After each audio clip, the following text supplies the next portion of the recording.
Coitado. Você conhece algum coitado? O dicionário diz que a palavra coitado significa aquele que merece pena, quem é infeliz, desgraçado, desafortunado. Alguns olham para Jesus pendurado na cruz, sangrando, e falam: coitado de Jesus. Afinal de contas, Jesus foi traído, preso, julgado, condenado, chicoteado e crucificado.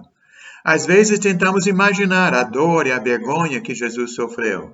Certamente, eu e você nunca passamos por nada igual. E aí, de repente, alguém pode de fato falar: coitado de Jesus.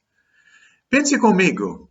O que houve com Jesus foi algo que apenas aconteceu ou talvez algo planejado, programado e implementado pelo próprio Senhor Jesus. Hoje, quero afirmar categoricamente que, segundo a Bíblia Sagrada, Jesus não foi uma vítima.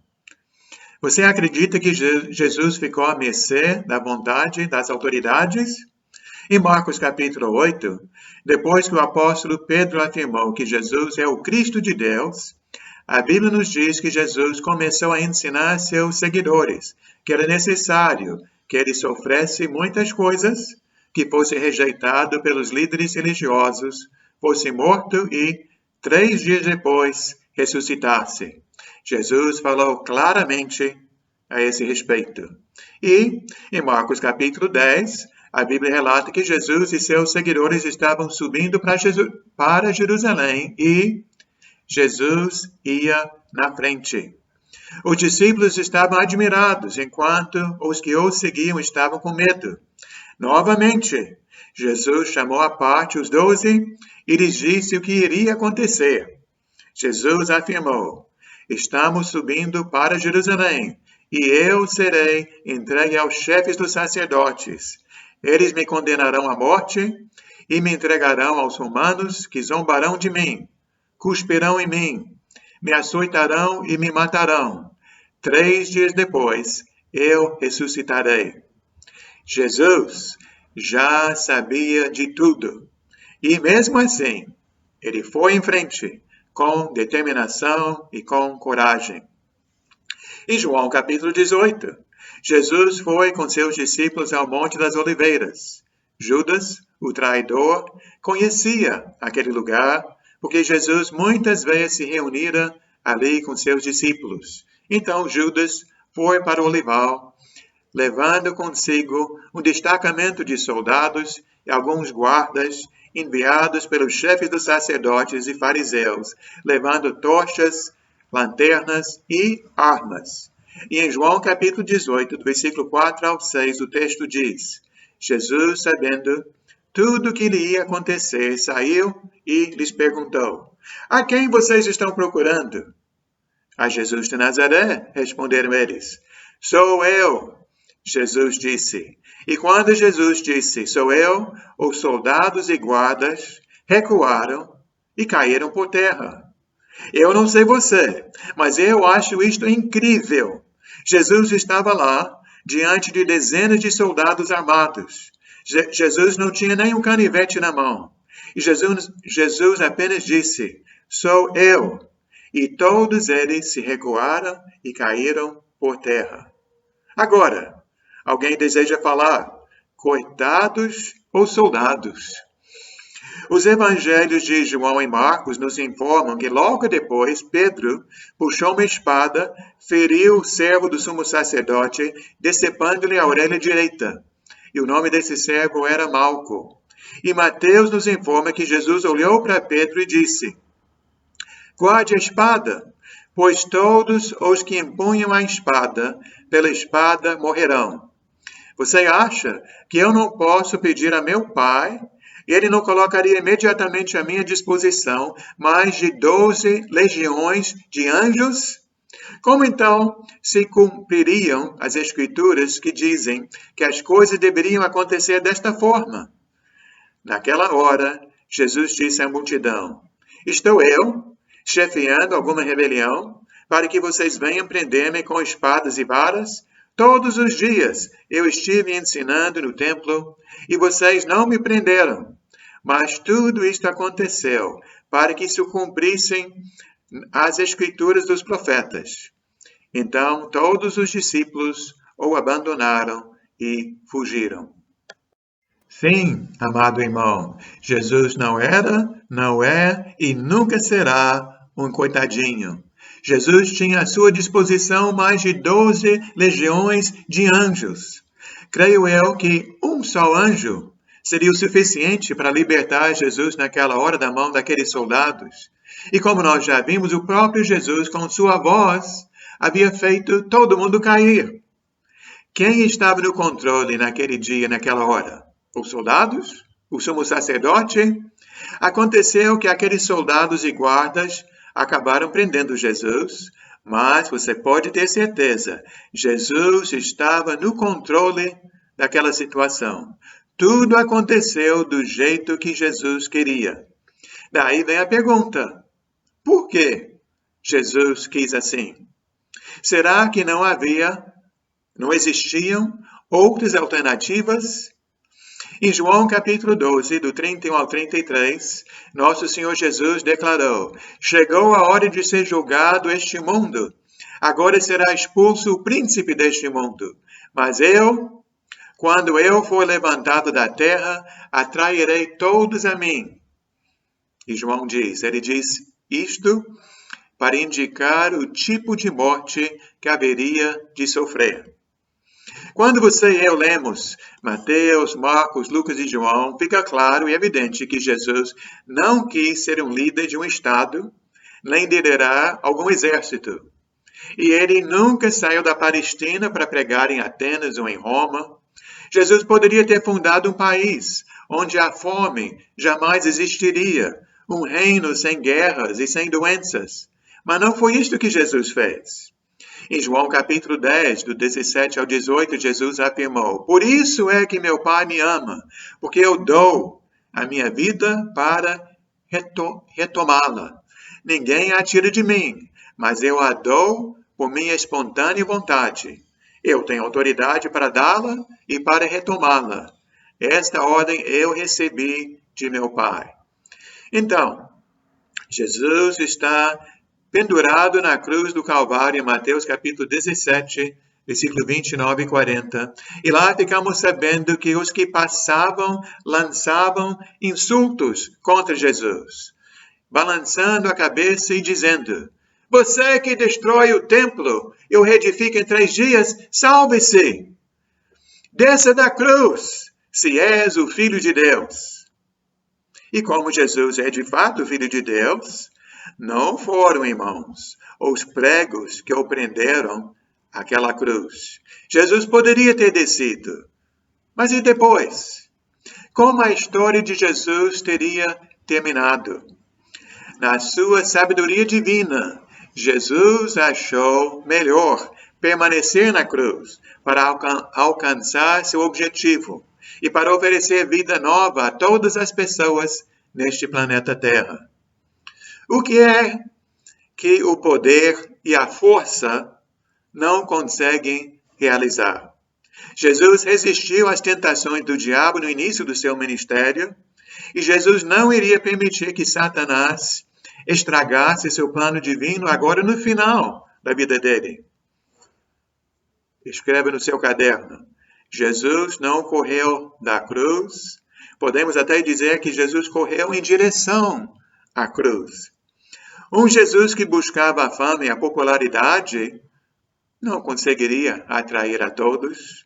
Um Jesus que usasse seu poder para obrigar as pessoas a segui-lo jamais iria conseguir conquistar os corações destas pessoas.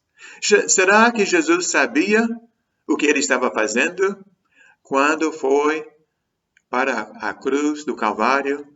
Nosso Jesus não foi um coitadinho. Jesus abriu a porta do reino de Deus para todos nós. Deus agiu na vida de Jesus e Deus está presente hoje para agir na sua vida e na minha vida. Jesus foi à cruz, morreu pelos nossos pecados, Mas o mesmo Jesus ressuscitou ao terceiro dia. Jesus demonstrou o amor dele por mim e por você.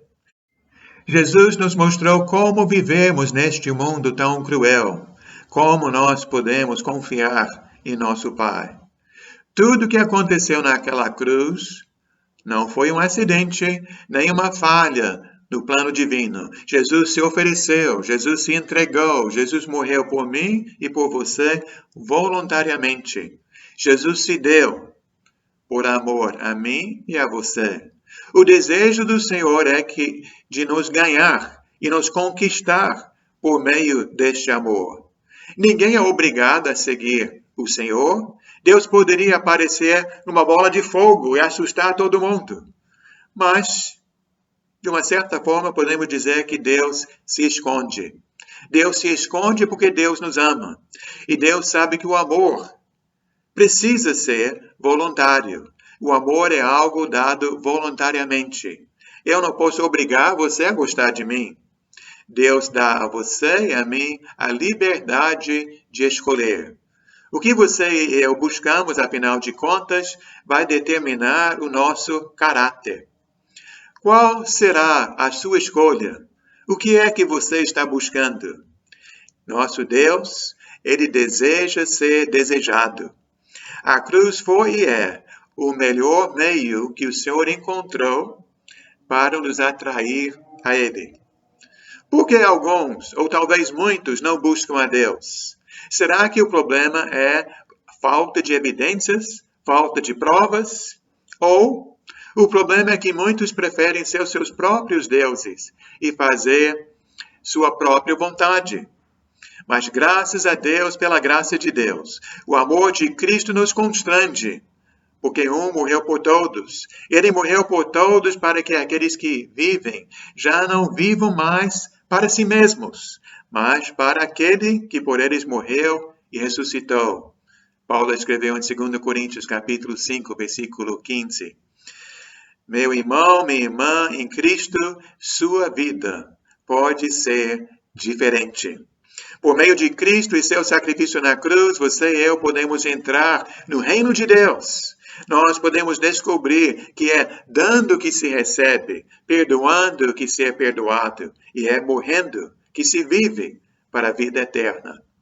Jesus não foi um coitadinho, e em Jesus você também não é uma vítima, pois a sua vida pertence ao dono deste mundo. Agora em Cristo, você e eu servimos o soberano dos reis da terra. Coitados são aqueles que fecham seus olhos para Cristo, aqueles que pensam que a força é o caminho da vida real, ou aqueles que buscam realizações através do prazer, ou talvez através do dinheiro. Todos que negam a si mesmos, tomam a sua cruz, encontram em Cristo vida plena, vida real. Em Cristo nós não precisamos tremer de medo diante de um bandido, nem diante de Covid-19. Afinal de contas, nossas vidas estão escondidas em Cristo, aquele que venceu a morte. Se tu és o Cristo, desça da cruz. É o grito daqueles que nada entendem, não reconhecem que a cruz é o começo de tudo. Morrer com Cristo significa nascer de novo. Quem está em Cristo é uma nova criatura, porque o amor que Cristo demonstrou na cruz confunde muitas pessoas. Sempre foi assim. Em seu livro Cartas do Inferno, o autor C.S. Lewis escreve como se o chefe dos diabos estivesse escrevendo para um outro diabo aprendiz. Então, a uma certa altura do livro, o diabo-chefe está dizendo o seguinte para esse aprendiz: nós temos que encarar a realidade de que tudo que se fala a respeito do amor de Deus pelos homens e a sua obra de proporcionar perfeita liberdade não é, como alguns poderiam acreditar, mera propaganda, mas é a realidade. Deus realmente quer encher o universo com um monte de pequenas réplicas dele mesmo, como ele próprio, com vontades livres, semelhantes à vontade dele. Deus quer servos que mais tarde Ele converterá em seus filhos. E é aí mesmo que a coisa aperta. Você tem se maravilhado porque Deus não faz maior uso do seu poder para se apresentar às almas humanas em qualquer grau que lhe desse vontade e a qualquer momento. Mas agora você entende que o irresistível e o indisputável são as duas armas que a própria natureza de Deus o proíbe de usar. Forçar as pessoas a acreditarem nele não valeria coisa alguma para ele. Então, irmãos amados, Deus usou o profeta Jeremias para nos dizer: vocês me procurarão e me acharão quando me procurarem de todo o coração. Jeremias 29:13. Deus não deseja robôs, nem fantoches, nem coitadinhos. Deus deseja filhos. Deus deseja homens e mulheres semelhantes a Ele, com o caráter dele. O mesmo caráter que você e eu podemos enxergar quando nós olhamos para Jesus Cristo. Este é o amor ágape, não o amor interesseiro, mas o amor que se doa. Porque o amor de Cristo é amor incondicional, que visa o melhor para a pessoa que ama. Podemos ver este amor em Jesus e também nas vidas de nossos irmãos que seguem a Cristo. Depois que Jesus ressuscitou dos mortos, Jesus não voltou à casa de Pilatos para olhar Pilatos nos olhos e dizer: você quer falar de novo sobre o poder e verdade? Jesus também não invadiu a casa do sumo sacerdote, nem invadiu a reunião do Sinédrio. Força não é a tática preferida de nosso mestre. Esta seria a sabedoria dos homens. Jesus seguiu e segue a sabedoria do Pai. Jesus apareceu aos seus discípulos e daí os enviou para pregar o evangelho a toda criatura. O que você acha deste plano divino? Será que Deus acertou? Jesus é inteligente e o plano dele funciona? Bom, você e eu estamos aqui. Cada dia que passa, mais pessoas encontram nosso mestre. Sim, irmãos, vida real se encontra em Cristo Jesus. Cristo vive e reina. Em 1 Coríntios capítulo 1, o apóstolo Paulo disse: pois a mensagem da cruz é loucura para os que estão perecendo, mas para nós que estamos sendo salvos é o poder de Deus. Visto que na sabedoria de Deus o mundo não o conheceu por meio da sabedoria humana, agradou a Deus salvar aqueles que creem por meio da loucura da pregação. Porque a loucura de Deus é mais sábia que a sabedoria humana, e a fraqueza de Deus é mais forte do que a força do homem. Irmãos, nós somos mais que vencedores por meio daquele que nos amou.